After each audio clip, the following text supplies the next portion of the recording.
be continuing 20,000 Leagues Under the Sea by Jules Verne. Chapter 7.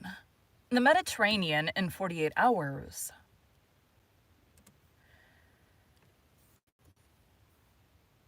The Mediterranean. The blue sea par excellence, the great sea of the Hebrews, the sea of the Greeks, the mare nostrum of the Romans, bordered by orange trees, aloes, cacti, and sea pines, embalmed with the perfume of the myrtle, surrounded by rude mountains, saturated with pure and transparent air, but incessantly worked by underground fires. A perfect battlefield in which Neptune and Pluto still disputed the empire of the world.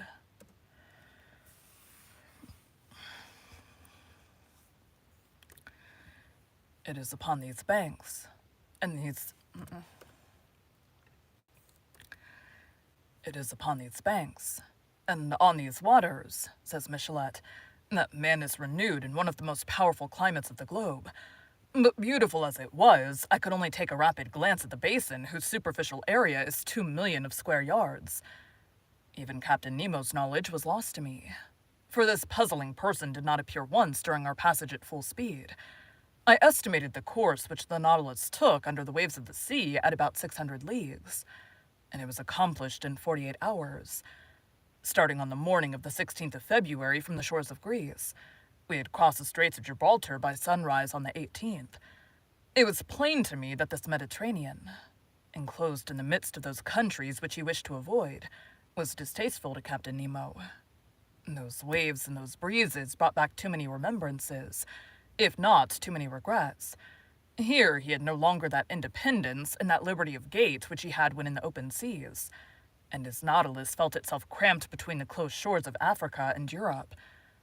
Our speed was now 25 miles an hour. It may be well understood that Ned Land, to his great disgust, was obliged to renounce his intended flight. He could not launch the pinnace, going at the rate of 12 or 13 yards every second. To quit the Nautilus under such conditions would be as bad as jumping from a train going at full speed. An imprudent thing, to say the least of it. Besides, our vessel only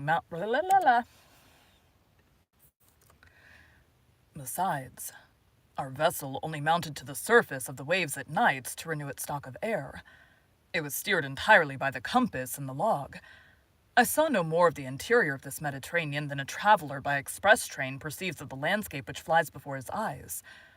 That is to say, the distant horizon, and not the nearer objects which pass like a flash of lightning. We were then passing between Sicily and the coast of Tunis.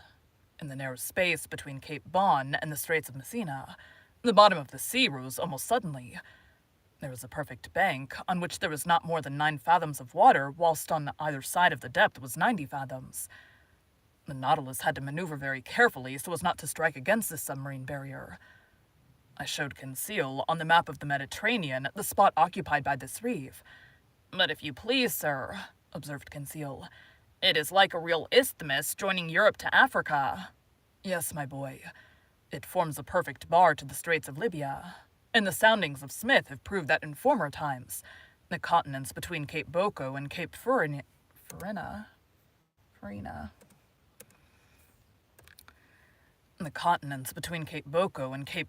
were joined."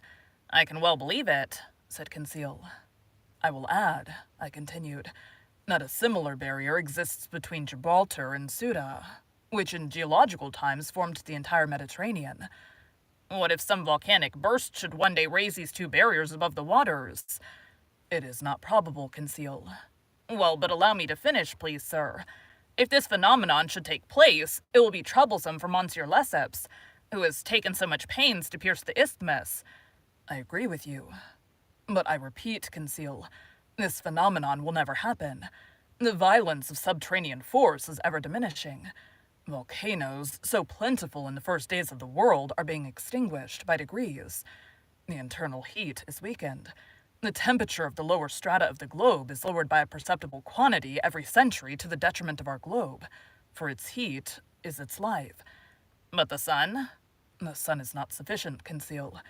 Can it give heat to a dead body?" "Not that I know of." "Well, my friend, this earth will one day be that cold corpse. It will become uninhabitable and uninhabited like the moon, which has long since lost all its vital heat. In how many centuries? In some hundreds of thousands of years, my boy. Then, said Conseil, we shall have time to finish our journey. That is, if Ned Land does not interfere with it. And Conseil, reassured, returned to the study of the bank, which the Nautilus was skirting at a moderate speed. During the night of the 16th and 17th February, we had entered the second Mediterranean basin, the greatest depth of which was 1,450 fathoms. The Nautilus, by the action of its crew, slid down the inclined planes and buried itself in the lowest depths of the sea. On the 18th of February, about 3 o'clock in the morning, we were at the entrance of the Straits of Gibraltar. There once existed two currents, an upper one, long since recognized, which conveys the waters of the ocean into the basin of the Mediterranean, and a lower countercurrent, which reasoning has now shown to exist. Indeed, the volume of water in the Mediterranean, incessantly added to by the waves of the Atlantic and by rivers falling into it, would each year raise the level of the sea, for its evaporation is not sufficient to restore the equilibrium.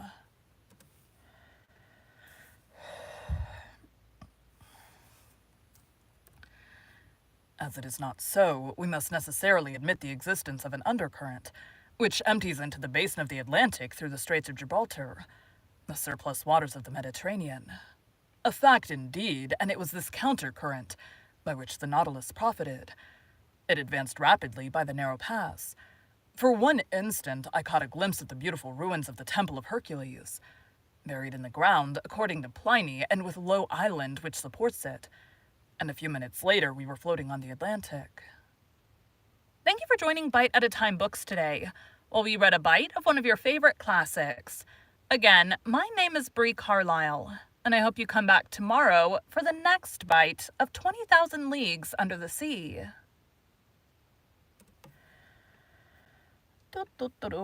Save. Alright, we need to select. Up we go. Nope. There it goes. Sometimes when I try to get it to scroll up, it just stops. We clear that out, so tomorrow we can start.